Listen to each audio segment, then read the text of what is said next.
नमस्कार, solo solution में आपका स्वागत है। आज हम हिंदी के पार्ट 2 के बारे में बात करने वाले हैं। यहाँ पर हिंदी भाषा का विकास, किस प्रकार से आगे हिंदी भाषा का विकास हुआ, क्योंकि हम समझ चुके थे कि जो हिंदी भाषा है वो संस्कृत से निकल कर आई है। ठीक है, तो हम लिख लेते हैं। जो आज हम समझने वाले हैं वो है हिंदी भाषा का विकास।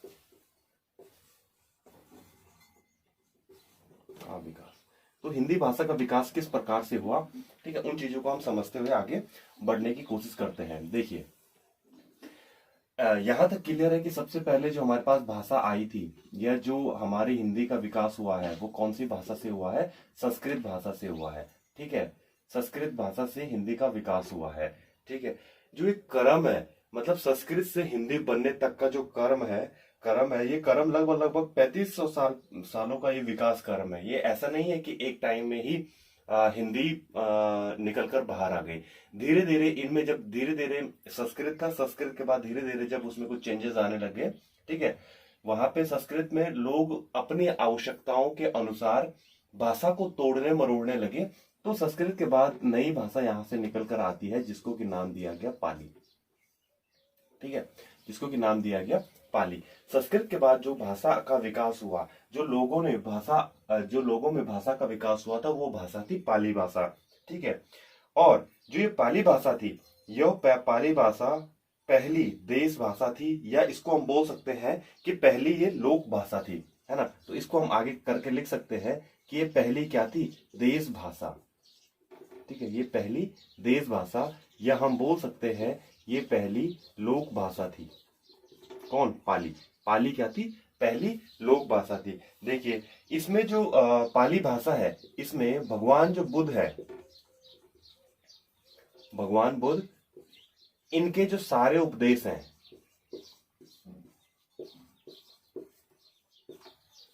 सारे के सारे उपदेश जो है वो पाली भाषा में ही इन्होंने दिए हैं। ठीक है, पाली भाषा के बाद जब पाली का प्रयोग हुआ, उसके बाद फिर से लोगों ने अपनी आवश्यकताओं के अनुसार भाषा को तोड़ना मरोड़ना प्रारंभ किया, और उसके बाद पाली के बाद एक और भाषा का विकास हुआ, जिसको कि नाम दिया गया प्राकृत भाषा। ठीक है, प्राकृत भाषा, इसको नाम दिया गया। इसके भी दो कॉन्सेप्ट बनेंगे। पहला बनेगा कि यह द्वितीय देश भाषा थी। कौन सी? द्वितीय। देखिए, ये क्या थी? प्रथम देश भाषा थी। ये क्या है? द्वितीय देश भाषा थी, द्वितीय देश भाषा थी। और इसके साथ ही महावीर जो स्वामी थे, महावीर स्वामी, है ना, महावीर स्वामी के सारे उपदेश किस भाषा में हैं? इसी प्राकृत भाषा में है। प्राकृत भाषा में महावीर स्वामी के सारे उपदेश हैं। इसके बाद जैसे जैसे धीरे धीरे फिर इसमें डेवलपमेंट स्टार्ट हुआ, विकास क्रम धीरे धीरे आगे बढ़ रहा था। इसके बाद प्राकृत भाषा के बाद जो भाषा टूटी, तो वो टूटी अपभ्रंश में। अपभ्रंश का मतलब होता है बिगड़ा हुआ रूप। ठीक है, तो अपभ्रंश में ये भाषा टूटी, और ये भाषा छोटे छोटे कबीलों की भाषा में कन्वर्ट होना स्टार्ट हो गया। अपभ्रंश का मतलब मान सकते हैं हम कि छोटे छोटे कबीलों की भाषा, ठीक है, छोटे छोटे कबीलों की भाषा ये बनी, और ये पथ से भटक गई, है ना। इसको बोलते हैं पथ से भटकना। अपभ्रंश मतलब पथ से भटकना। तो जो भाषा थी वो क्या हो गई? पथ से भटक गई। और अपभ्रंश के बाद ही, अपभ्रंश के साथ ही एक आता है अवहट। ठीक है, और इन्हीं के साथ जब हिंदी का विकास हुआ, तो अपभ्रंश का ही एक रूप निकला, जिसको नाम दिया गया सौरसेनी। ठीक है, और सौरसेनी के बाद ही किसका विकास हुआ? हिंदी का विकास हुआ। अब ये समझने वाली बातें हैं, पहले इसको समझते हैं। हिंदी का विकास हुआ, ये समझने वाली बातें हैं कि संस्कृत आज भी बोली जाती है या पढ़ी जाती है। पाली किन्हीं क्षेत्रों में आज भी है, प्राकृत किन्हीं क्षेत्रों में आज भी है, अपभ्रंश किन्हीं क्षेत्रों में आज भी है, अवध किन्हीं क्षेत्रों में आज भी है, सौरसेनी किन्हीं क्षेत्रों में आज भी है।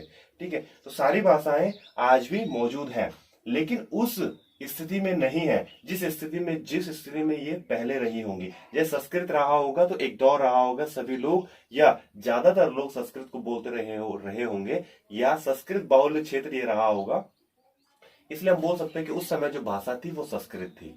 ठीक है। उसके बाद जब पाली आई तो पाली बाहुल्य क्षेत्र ये रहा होगा, पाली भाषा को बोलने वाले लोग ज्यादा यहाँ रहे। उसके बाद पाली यहाँ पर द्वितीय नंबर पे जब पाली का डेवलप हुआ, पाली जब चरम सीमा में पहुंची तो ये पहली देश की भाषा बनी, पहली लोक भाषा बनी, और भगवान बुद्ध के जो सारे उपदेश थे वो इसी पाली भाषा में बने। ठीक है। इसी प्रकार से प्राकृत आई। ठीक है। भाषाएं आज भी हैं, लेकिन जो भाषा सर्वाधिक बोली जाएगी उसका बोलेंगे हम वो काल, उसका काल चल रहा है। जैसे हिंदी की बात करें तो भारत में सर्वाधिक बोले जाने वाली जो भाषा कौन सी होती है? हिंदी होती है। तो हिंदी का ये काल है, हिंदी यहाँ पर चरम सीमा पे है।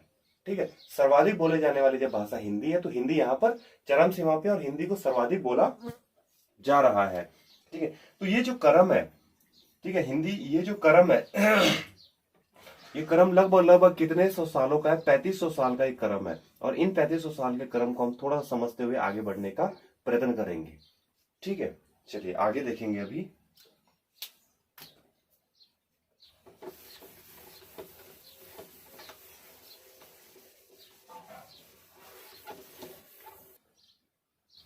तो हिंदी भाषा का विकास, और अब हम देख लेते हैं इस हिंदी भाषा का विकास क्रम। ठीक है। हिंदी भाषा के विकास क्रम में हम देख लेते हैं कि भारतीय जो आर्य भाषा थी, ठीक है, क्या भारतीय आर्य भाषा, भारतीय जो आर्य भाषा है इसको 3 भागों में यहाँ पर विभाजित किया गया। ठीक है। इसको 3 भागों में यहाँ पर विभाजित किया गया। पहला जो पार्ट आया वो आया प्राचीन भारतीय आर्य भाषा का, प्राचीन भारतीय आर्य भाषा। ठीक है। दूसरा जो टाइप आया वो आया मध्यकालीन आर्य भाषा, मध्यकालीन आर्य भाषा। ठीक है। और जो तीसरा आया वो आया आधुनिक भारतीय आर्य भाषा, आधुनिक भारतीय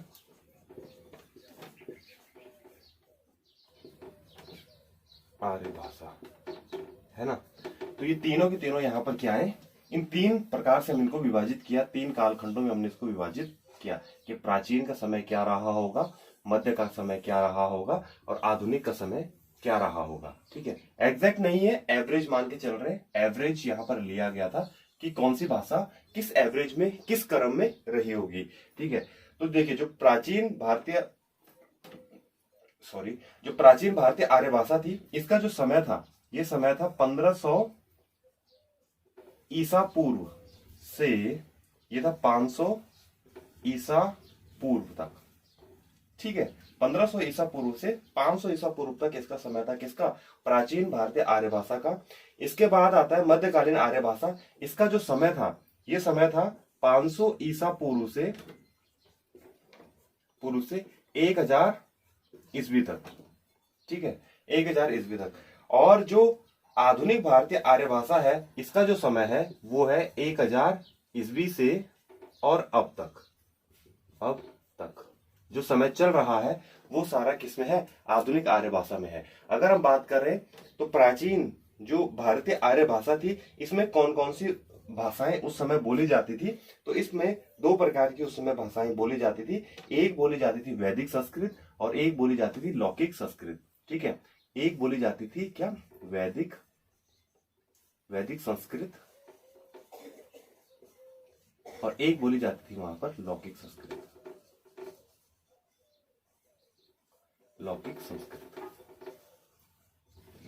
ये 2 भाषाएं यहाँ पर प्राचीन आर्य भाषा में, ये 2 भाषाएं यहाँ पर बोली जाती थी।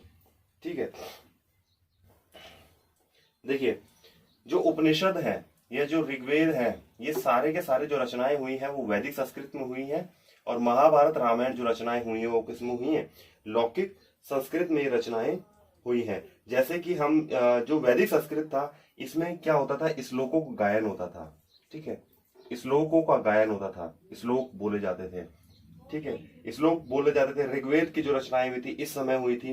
ठीक है, छादंस भी यहाँ पर रचनाएं होती थी, या हम बोल सकते हैं कि जो छादंस है, ये छादंस वैदिक संस्कृत का ही नाम है। तो एक शब्द कई बार आ जाता है छांदस, छांदस। ये छांदस जो बोला जाता है ये किसको बोला जाता है, इस वैदिक संस्कृत का ही नाम है, जो कि पाणिनि द्वारा दिया गया था। पाणिनि एक पदवी है, वो पदवी था, उस पदवी द्वारा ये नाम दिया गया है। पदवी का मतलब कि सपोज दैट हम बोलते, जैसे हम बोलते कि वेद व्यास ने रचनाएं की, तो वेद व्यास एक पदवी है, उस पर विभिन्न प्रकार के व्यक्ति विराजमान होते थे और उसको आगे कंटिन्यू करते थे। इसी प्रकार से हम बोल सकते हैं कि पाणिनि भी एक पदवी है, और उस पदवी पर वैदिक संस्कृत को जो नाम दिया गया वो छांदस नाम वहां पर दिया गया था। देखिए, जो इस वैदिक संस्कृत का जो समय था, वैदिक संस्कृत का जो समय था ये था 1000 ईसा पूर्व से, सॉरी 1500 ईसा पूर्व से 1000 ईसा पूर्व तक इसका समय था। तो हम बोल सकते हैं 1000 ईसा पूर्व से और कितने तक, 500, सॉरी इसका जो समय था वो था 1500 ईसा पूर्व से 1000 ईसा पूर्व तक इसका समय था। किसका, लौकिक सॉरी वैदिक संस्कृत का जो समय था वो 1500 ईसा पूर्व से 1000 ईसा पूर्व तक का इसका समय था। लौकिक साहित्य, लौकिक संस्कृत या सॉरी वैदिक संस्कृत में जो रचनाएं थी श्लोकों के माध्यम से थी, ऋग्वेद ये रचनाएं इसमें हुई थी। बात करते हैं लौकिक संस्कृत की, तो लौकिक संस्कृत का जो समय था ये 1000 से 1000 ईसा पूर्व, 1000 ईसा पूर्व से 500 ईसा पूर्व तक इसका समय था। ठीक है, 500 ईसा पूर्व तक इसका लौकिक संस्कृत का समय था। अब देखिए, लौकिक संस्कृत में, लौकिक संस्कृत को हम बोल सकते हैं कि सरल संस्कृत थी, और पाणिनि द्वारा इसको नाम जो दिया गया था वो दिया गया था सरल संस्कृत या संस्कृत भाषा। ठीक है, इसको जो नाम दिया गया था ये नाम पाणिनि द्वारा दिया गया था सरल संस्कृत, या इसको दिया गया संस्कृत भाषा, संस्कृत भाषा। जो नाम दिए गए थे ये किसने दिए थे, पाणिनि द्वारा दिए गए थे, लौकिक संस्कृत को ये नाम दिए गए थे। ठीक है, आगे हम थोड़ा सा देख लेते हैं कि मध्यकालीन, अब देखिए मध्यकालीन जो आर्य भाषा थी, मध्यकालीन जो आर्य भाषा थी, हाँ, तो मध्यकालीन जो आर्य भाषा थी इसको समझते हैं, इसमें और कौन कौन सी यहाँ पर भाषाएं थी, इसको नोट डाउन आपने कर ही लिया होगा। चलिए आगे देखते हैं। ठीक है, मध्यकालीन जो आर्य भाषाएं थी इसमें जो भाषाएं बोली जाती थी ये कौन कौन सी भाषाएं यहाँ पर बोली जाती थी, पाली बोली जाती थी, एक प्राकृत बोली जाती थी, और अपभ्रंश, अपभ्रंश, ये 3 भाषाएं यहाँ पर बोली जाती थी। इसी के साथ साथ जो आधुनिक भारतीय आर्य भाषा थी इनमें कौन कौन सी भाषाएं बोली जाती थी, तो इसमें बोली जाती थी हिंदी और हिंदीतर जो भाषाएं हैं वो बोली जाती थी। ठीक है, तो लिख देते हैं हिंदी और हिंदीतर, हिंदीतर जो भाषाएं थी वो बोली जाती थी। हिंदीतर भाषाओं से मतलब, हिंदीतर भाषाओं से मतलब है जैसे बांग्ला, उड़िया, असमिया, मराठी, गुजराती, पंजाबी, सिंधी, ये सारी की सारी क्या थी, आधुनिक भारतीय आर्य भाषाओं में इनकी गणना होती है। और ये हिंदी और हिंदीतर भाषाएं हैं जिनका कि समय 1000 ईस्वी से और अब तक जो कि कंटिन्यू चल रही हैं, ये भाषाएं आ जाती हैं हमारे पास आधुनिक भारतीय आर्य भाषा में। अब देखिए, डॉक्टर भोलानाथ तिवारी, इन्होंने अपभ्रंश का एक वर्गीकरण किया था। अच्छा, इतना समझ में आ गया होगा कि हमने इसको 3 भागों में विभाजित किया, किस किस में क्या क्या चीजें हुई, जनरल आइडिया हमें यहाँ से मिल गया है। ठीक है, जो इंपॉर्टेंट है परीक्षा की दृष्टि से, जो इंपॉर्टेंट है वो की पॉइंट मैं आपको लिखवाते आगे बढ़ ही रहा हूँ। ठीक है, धीरे धीरे जैसे जैसे हम चैप्टर में घुसेंगे इसके बाद नेक्स्ट जो वीडियो आएगी वो वर्णमाला पे आएगी, वर्णमाला को हम समझते हुए आगे बढ़ेंगे।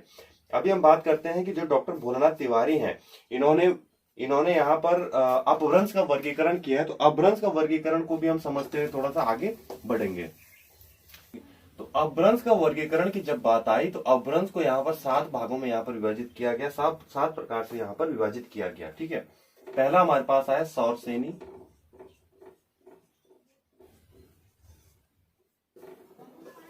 दूसरा हमारे पास आया अर्धमागधी,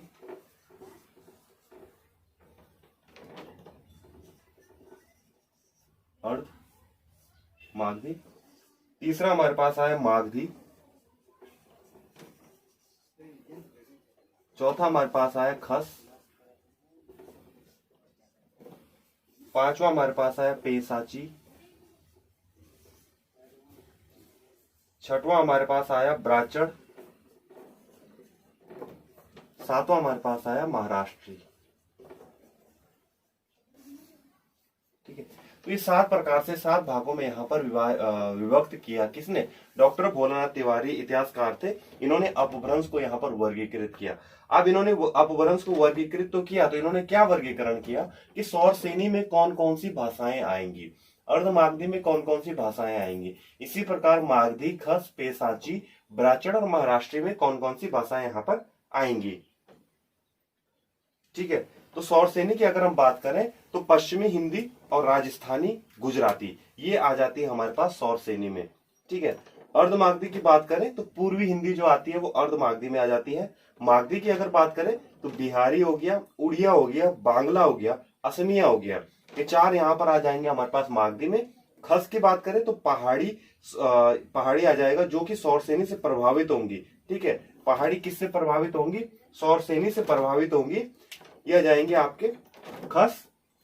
फिर आएगा पेसाची, पेसाची लहंदा आ जाएगा, पेसाची। ठीक है, इसकी जो भाषा होगी वो होगी लहंदा। फिर आएगा ब्राचड़, ब्राचड़ में आ जाएगा आपका पंजाबी, सिंधी। जो पंजाबी होगी ये होगी सौर श्रेणी से प्रभावित, और जो सिंधी होगी, सिंधी एक नॉर्मल सिंधी अगली लैंग्वेज रहेगी। फिर आएगा महाराष्ट्री, और महाराष्ट्री में होगा मराठी, मराठी यहाँ पर बोली जाएंगे। तो ये अपभ्रंश का वर्गीकरण था। बहुत बार क्वेश्चन यहां से भी बने हैं कि जैसे पंजाबी किस भाषा के अंतर्गत आती है, किस अपभ्रंश के अंतर्गत आती है, तो किसके अंतर्गत आती है? ब्राचड़ के अंतर्गत आती है। होपफुली ये चीजें भी आपकी समझ में आई होंगी। ठीक है, मिलते हैं अपने नेक्स्ट वीडियो में जो कि वर्णमाला पे होने वाला है। Thank you guys.